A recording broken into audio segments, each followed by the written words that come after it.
কাল শেষ হচ্ছে ডাকসু নির্বাচনের প্রচার, তাই ছুটির দিনেও হল ও ক্যাম্পাসে তৎপর রয়েছেন প্রার্থীরা। বিতরণ করছেন লিফলেট, চালিয়ে যাচ্ছেন জনসংযোগ।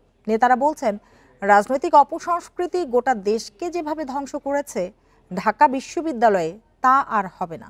এদিকে ডাকসু নির্বাচন অবাধ ও সুষ্ঠু হওয়ার প্রত্যাশা ভোটারদের। 9 সেপ্টেম্বর ডাকসু নির্বাচনের ভোট গ্রহণ, রোববার শেষ হবে আনুষ্ঠানিক প্রচারণা। শনিবার ছুটির দিনে প্রার্থীদের প্রচারণা ছিল হল কেন্দ্রিক। সকালে মুহসিন হলে জনসংযোগ করেছে ছাত্রদল। সাইবার বুলিং নিয়ে অভিযোগের পাশাপাশি নিরাপদ ক্যাম্পাস গড়ার প্রতিশ্রুতি দেন ভিপি প্রার্থী।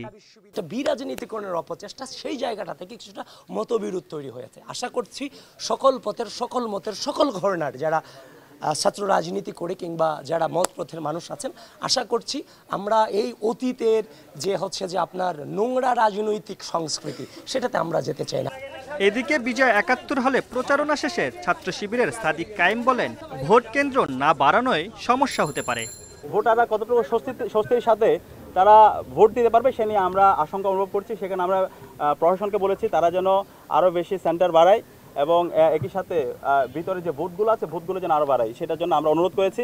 চিফ রিটার্নিং অফিসার বলেন, অভিযোগ পাল্টা অভিযোগ আমলে নিয়ে সমাধানের চেষ্টা করা হচ্ছে। আরও যে অভিযোগগুলো আসতেছে সেগুলো নিয়ে আমরা দিনরাত কাজ করছি। আমরা চেষ্টা করতেছি এই জিনিসটাকে কত কমিয়ে আনা যায়।